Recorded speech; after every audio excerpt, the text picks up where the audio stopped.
Welcome to Suman's Digital English Tutorial videos. It's I, Rajnikant Tiwari. We are going to study simple future today. So, let's see.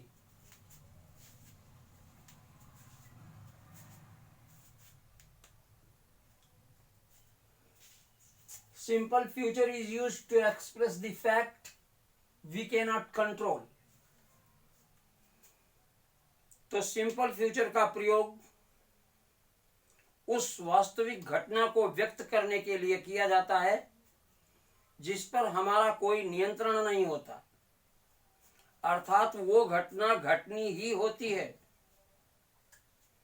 जैसे she will be 22 on upcoming Sunday, आने वाले इतवार को वह 22 साल की होगी।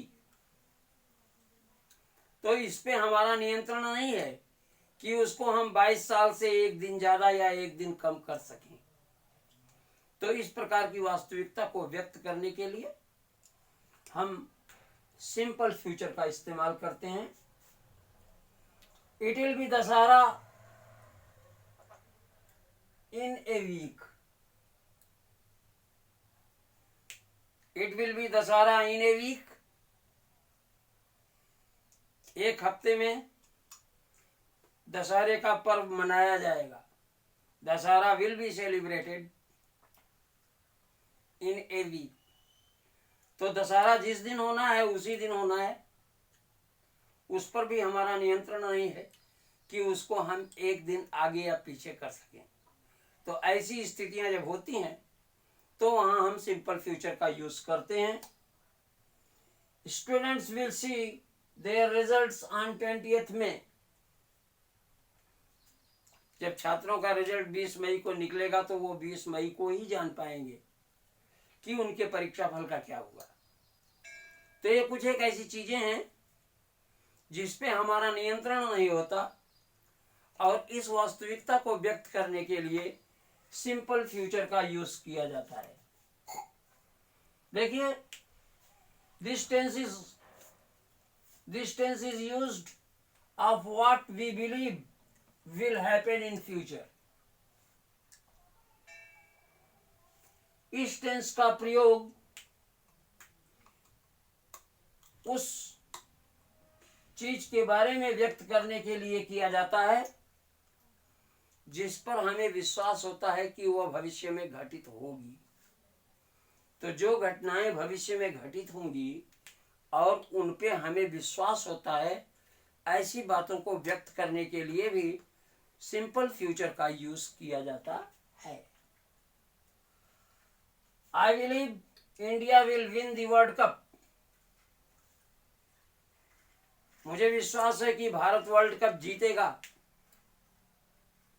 यानी वक्ता बड़े विश्वास से यह कह रहा है कि भारत विश्व कप जीतेगा।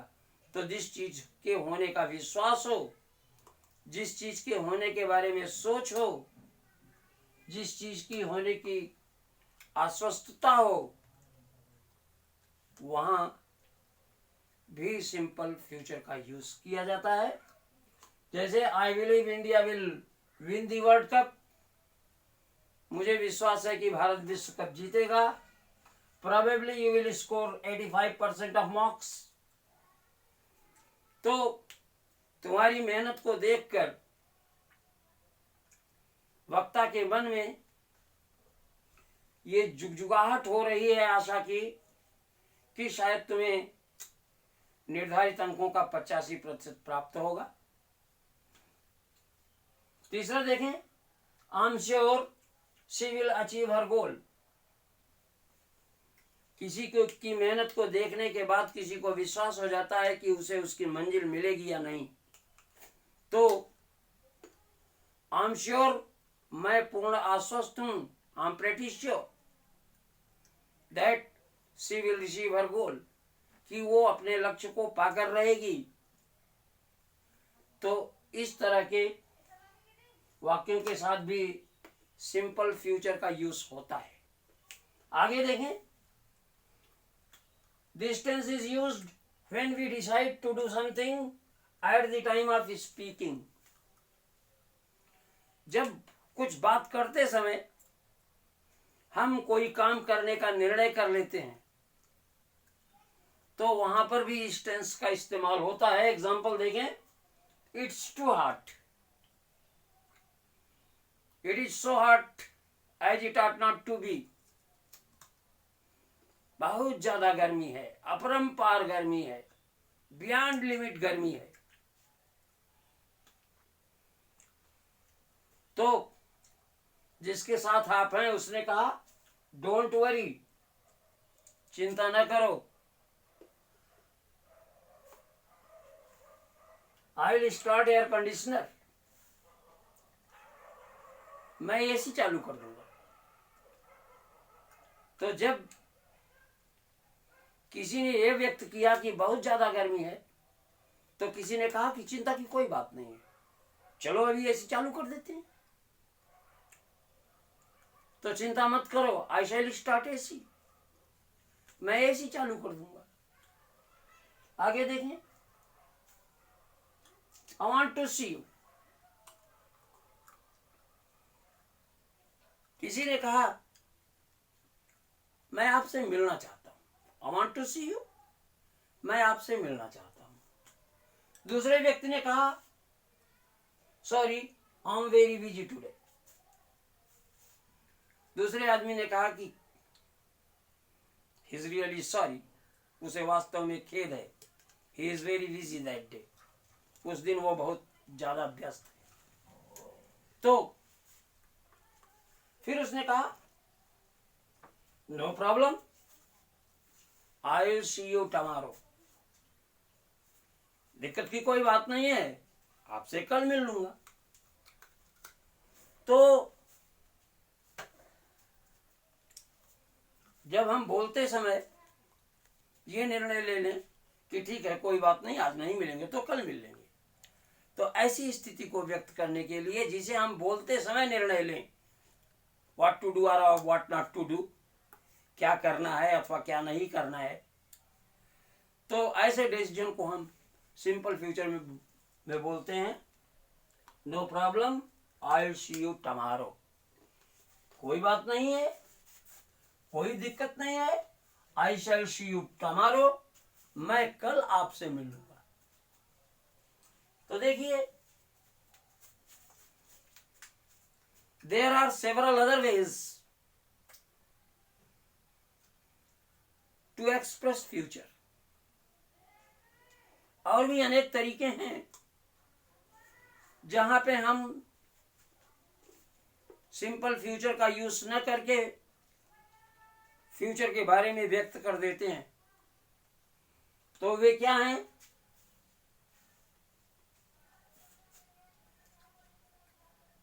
Going to, present continuous, future के बारे में हम प्रेजेंट कंटिन्यूअस में भी बोलकर बात करते हैं, लेकिन हम उसमें गोइंग टू का इस्तेमाल करते हैं। और जब हम ये पहले से तय कर लेते हैं, देखिए, if the action is already decided, जब एक्शन पहले से तय कर लिया जाता है तो वहां पे हम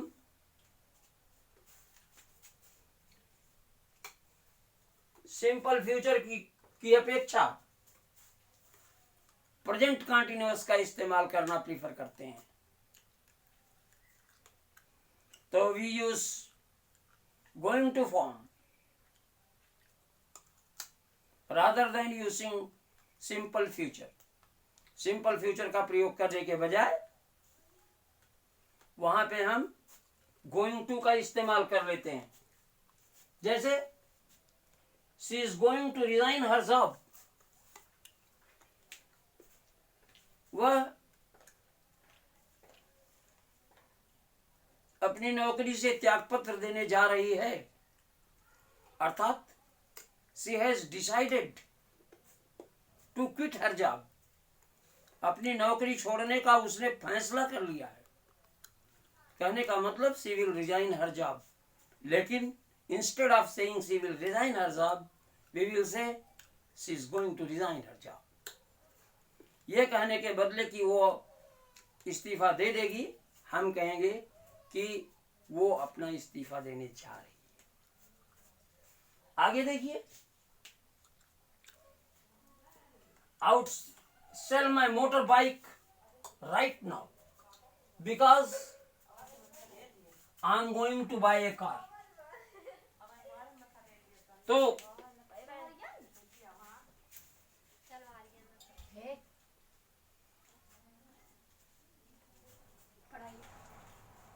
she is going to I would sell my motorbike right now।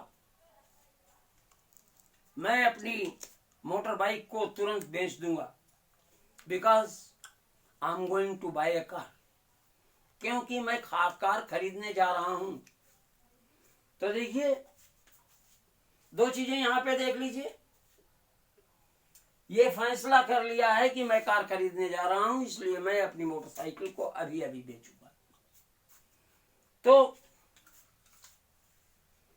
Would का प्रयोग प्रेजेंट टाइम में किया जाता है या पास्ट टाइम में किया जाता है। फ्यूचर टाइम में हमेशा विल और शैल का प्रयोग किया जाता है। तो एक चीज तो ये क्लियर हो गई कि I would sell my motorbike right now, मैं अभी अभी अपनी मोटर बाइक बेचूंगा। अभी अभी का मतलब प्रेजेंट टाइम, क्योंकि I am going to buy a car, मैं कार खरीदने जा रहा हूं। तो मैं कार खरीदने जा रहा हूं का मतलब I will buy a car, लेकिन तुरंत का निर्णय है, इसलिए I will buy a car की तुलना में I am going to buy a car is more proper. इसलिए I am going to buy a car future को व्यक्त करने के लिए यहां पे ज्यादा उचित विकल्प है। आगे देखिए, be about to plus base form, be about to, is about to, I am about to, are about to, was about to, were about to के बाद वर्ब की बेस फॉर्म का इस्तेमाल इमीडिएट फ्यूचर को एक्सप्रेस करने के लिए किया जाता है। तात्कालिक भविष्यकाल को व्यक्त करने के लिए be about to plus base form of the verb का प्रयोग किया जाता है।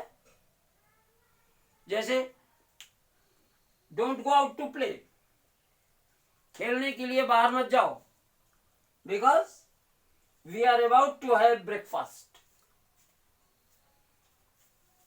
For we are about to have breakfast, क्योंकि हम अल्पाहार ग्रहण करने वाले हैं। तो I hope you must have understood everything. Have a good day.